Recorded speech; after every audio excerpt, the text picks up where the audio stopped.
Ghost of Tsushima is a perfect example of a large-scale, big-budget AAA release that just hit on all cylinders.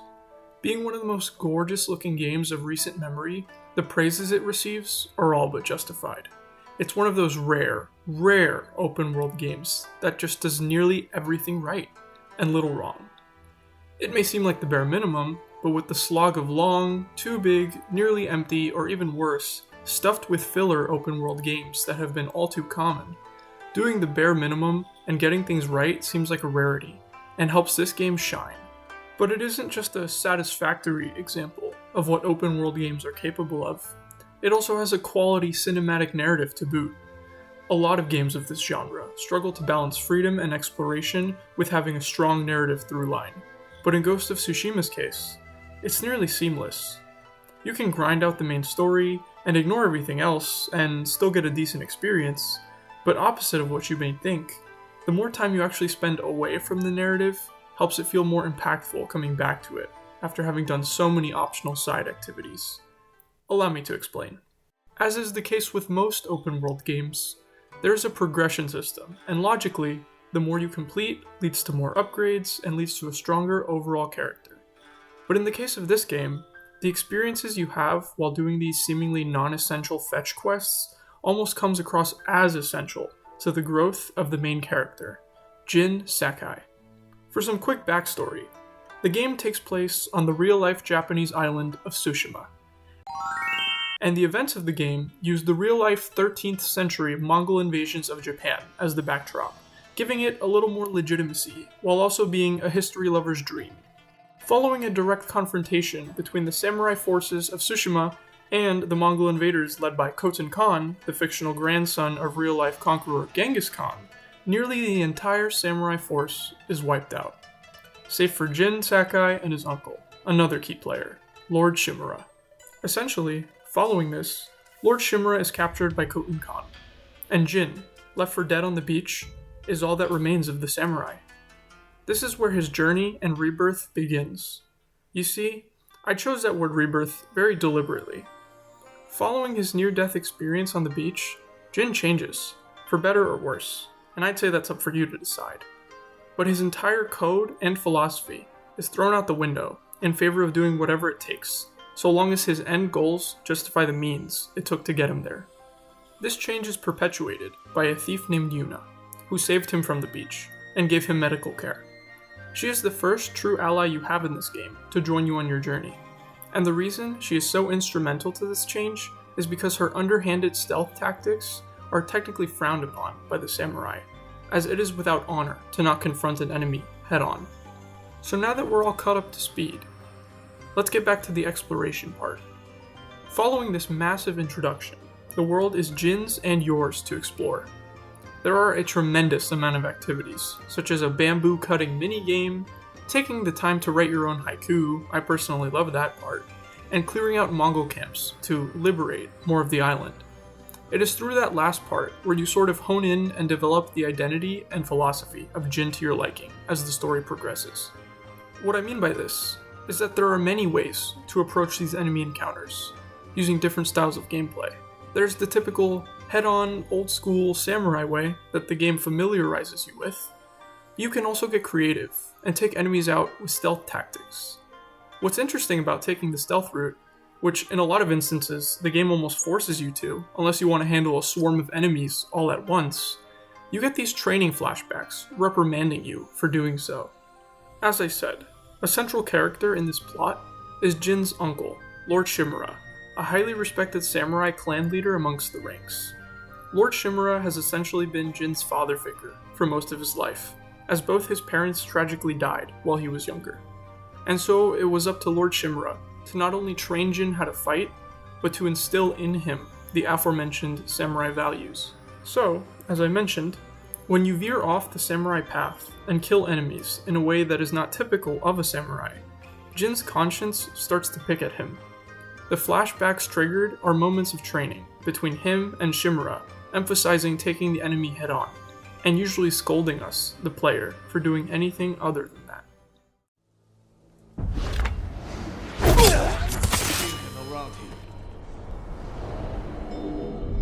Jin, them in the eye. With courage. Only cowards strike from the shadows. Forgive me, Uncle. Now, because the game's plot is relatively fixed, and I'll go into detail about that later, Jin himself doesn't have strong reactions to these subconscious reminders. So, it is ultimately up to the player on how to react to them and form an internal identity of Jin Sakai, separate from the one in the game in which the plot revolves around.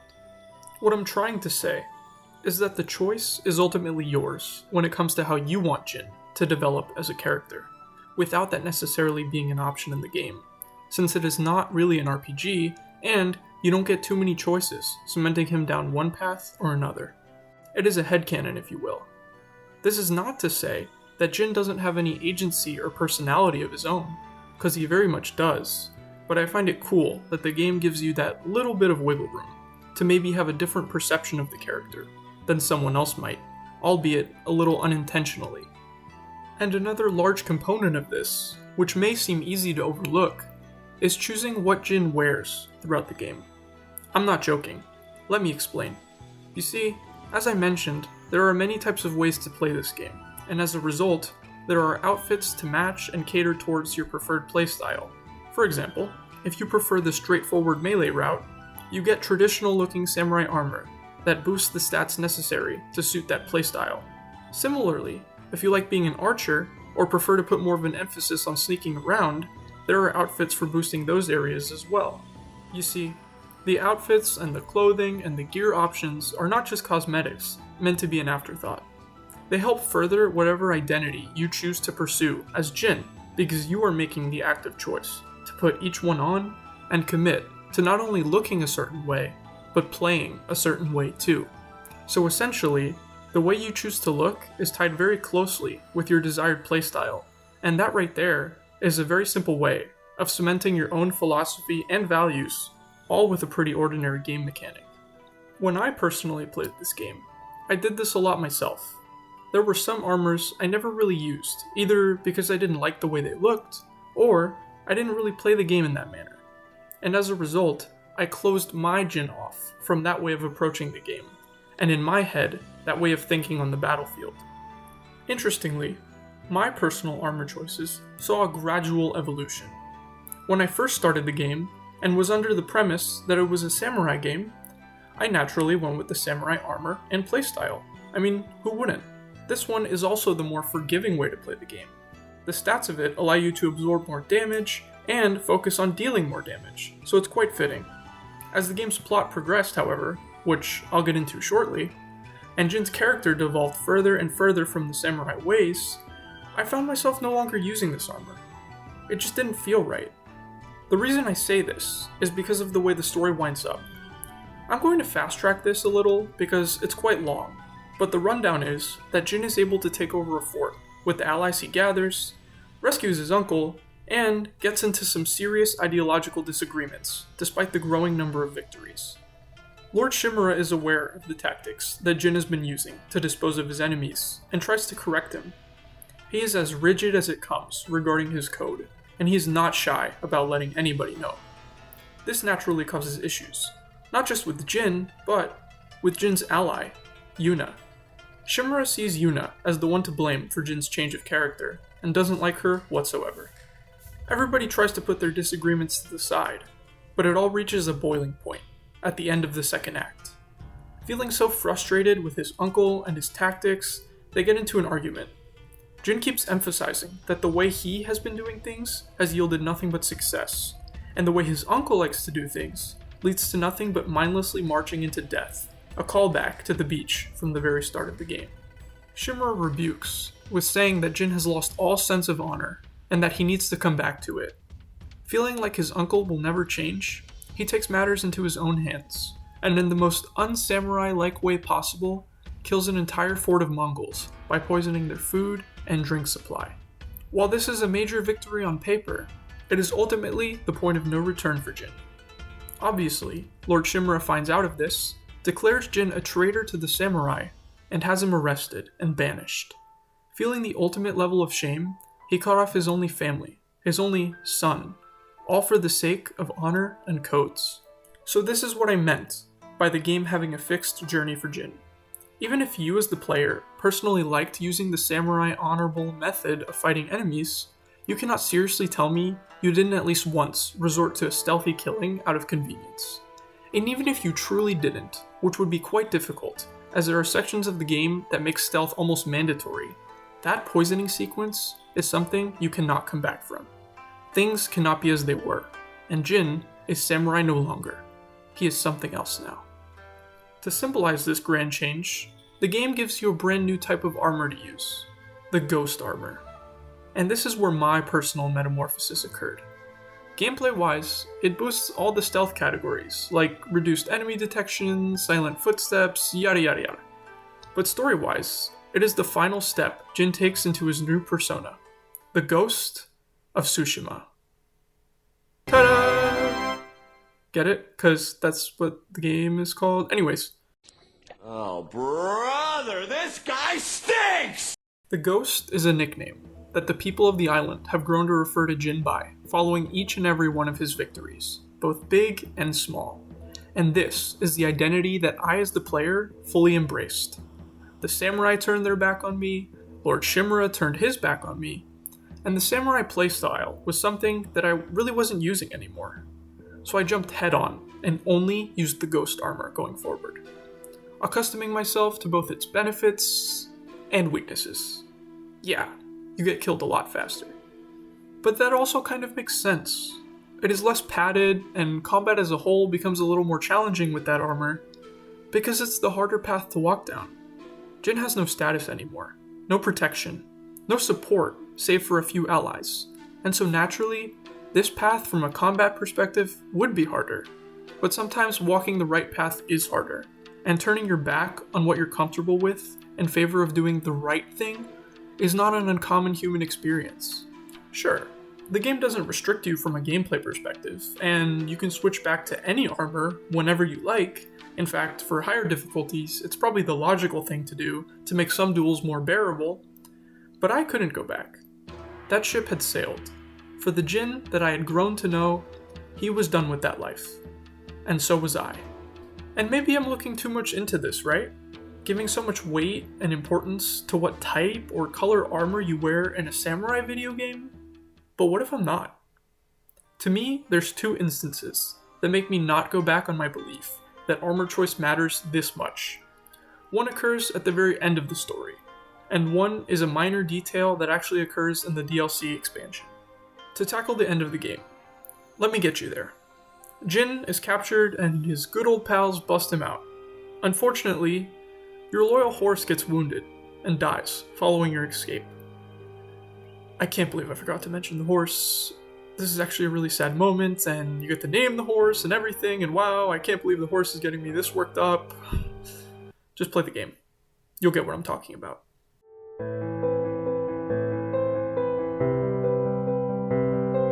Anyways, back on track. Jin plans his last strategic attack on the final Mongol camp in order to prevent them from sailing to the Japanese mainland, as that would obviously spell disaster.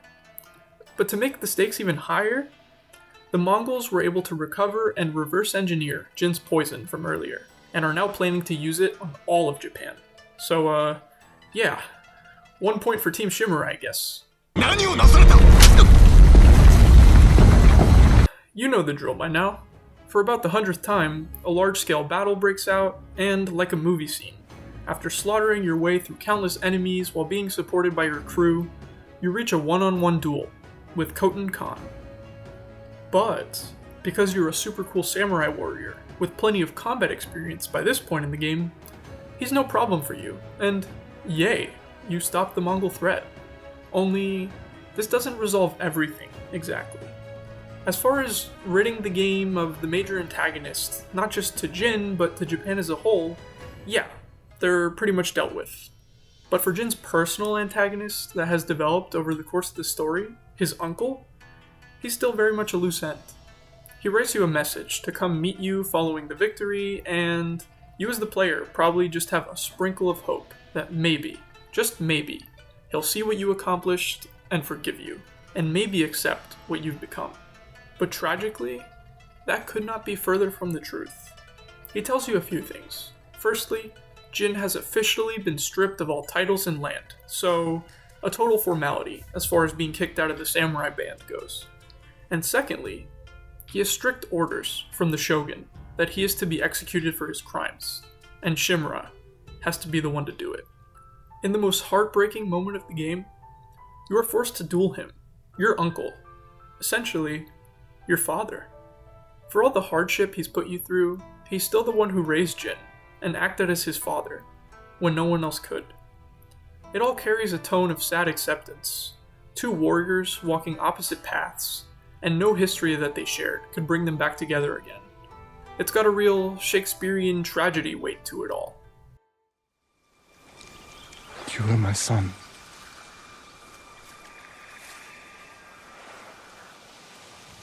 Now I must continue the line of Shimura without you. I must start a new family, and my head is the cost. Taking it is my punishment.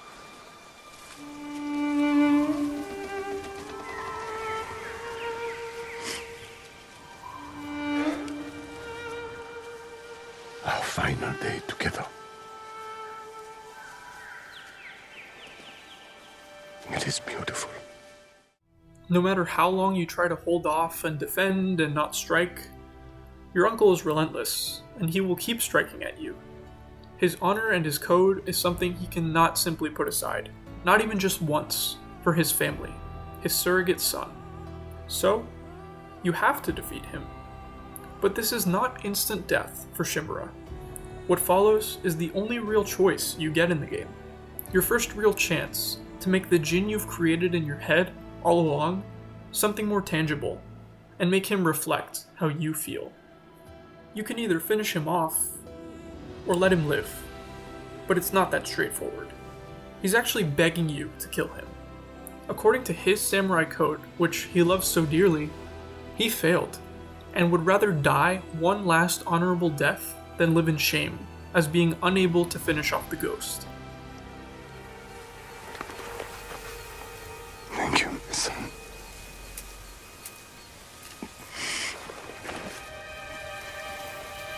Find me in the next life.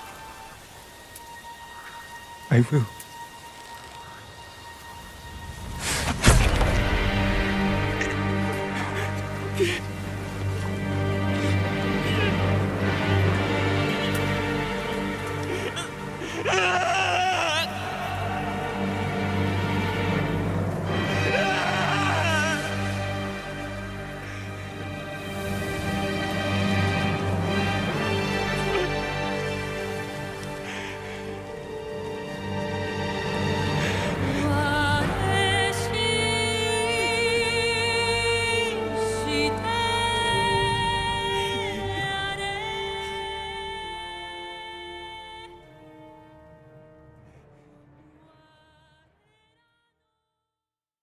The other option, to let him live, would undoubtedly cause him great heartache and shame, as it would humiliate him, not granting him the ultimate honorable send-off that he desired.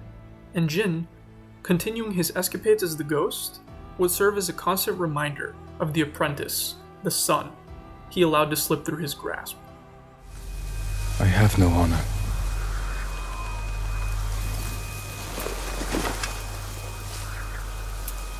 But I will not kill my family.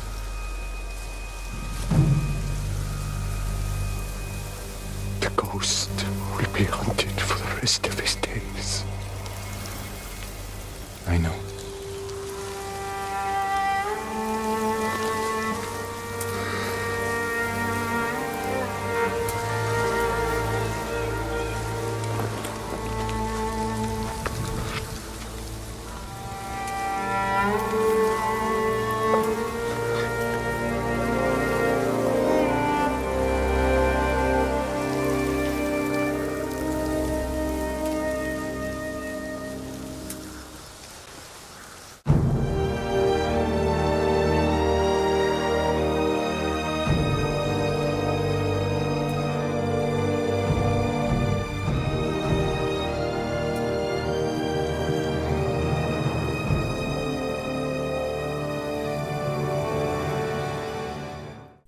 Not only would there be internal shame, but his grand status and reputation would also likely take a hit. And who knows how the shogun would react to his failure. At this point in time, there's no sequel, so we don't know. But now to the choice. I decided to let him live. And here's why. There's one dialogue exchange that sticks out to me and has stayed with me since finishing the game. It almost acts like the game's thesis statement. You have no honor, and you are a slave to it. Lord Shimura is never going to change, or at least that's the current trajectory or lack thereof that his character follows. His beliefs are his beliefs, and it is what has ultimately caused the rift in his relationship with Jin. So killing him would actually be allowing him to die, as a man stuck in his stubborn ways. But you'd also be giving him what he wants. You'd be proving him right, that you're some kind of monster with no honor, and at least he'd be dying on a moral high ground. But if you let him live, you leave him with a lot to think about. You insult his honor and code to its very core, and show him that you've risen above it. The ghost defines honor in his own way now, doing what is right because it feels right, or in most cases simply is right.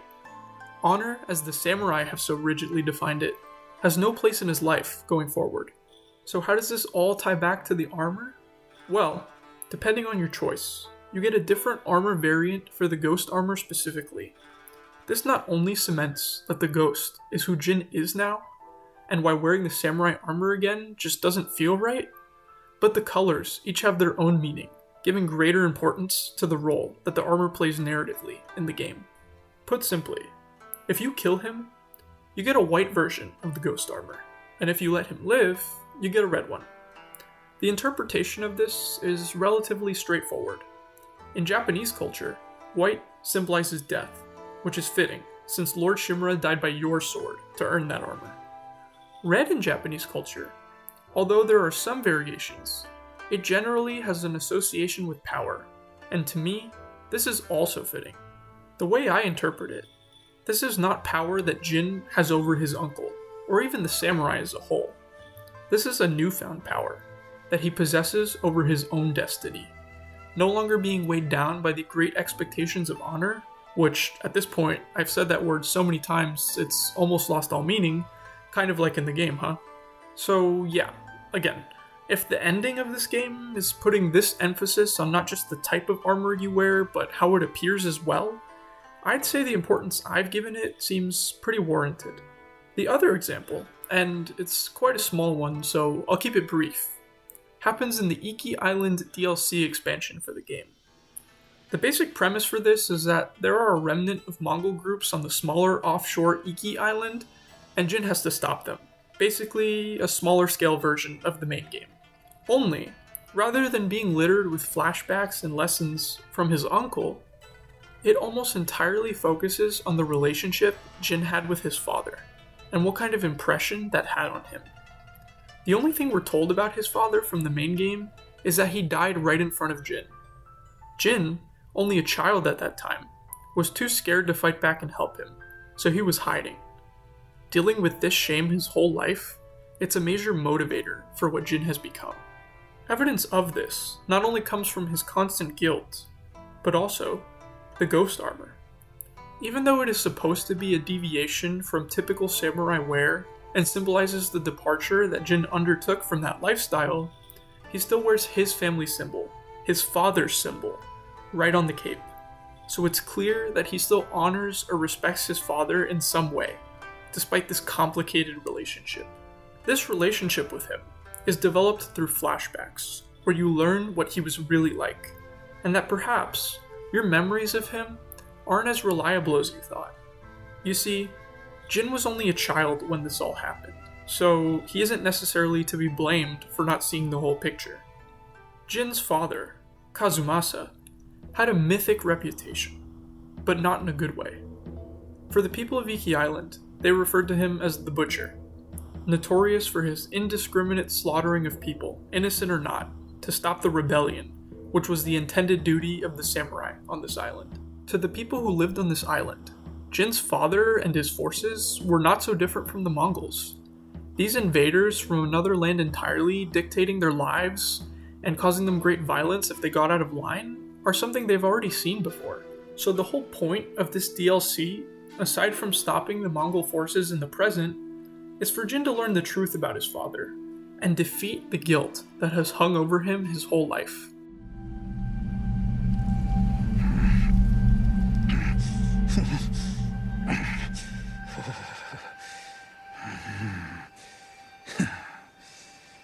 Jin. We should have died here together. Like warriors. I'm sorry I failed you, Father. Not me. Our clan. The Sakai name is tarnished. The people here accuse us of terrible things. Sometimes, what is necessary is also terrible. The actions I took were not easy, but they needed to be done. You did what was needed on the battlefield. Not at home. I needed a father. When we lost your mother, I was left with a son I didn't know how to help. So, I raised a samurai. It's time, Jin. Do what is necessary. Rid our clan of shame and defeat. Avenge me.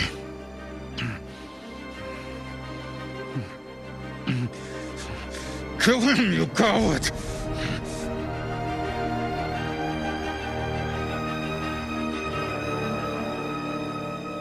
No. I will never be like you. The way you lived was not my choice. And your death was not my fault. How this ties back to the armor is a little more overt than the previous example. Once on this island, if you try to wear samurai armor, especially the one of Jin's father, islanders will actually run in fear from you, thinking the butcher has returned. It's a small little world-building detail on the surface, but if you really think about it, that's how much damage his father has done. The trust and goodwill of the samurai is completely shattered for the people of this island, and is not something at this time that looks like it can be fixed. When you wear the ghost armor, or any other kind of armor, aside from the samurai type however, people will not run away. So that establishes that something needs to be done, one way or another.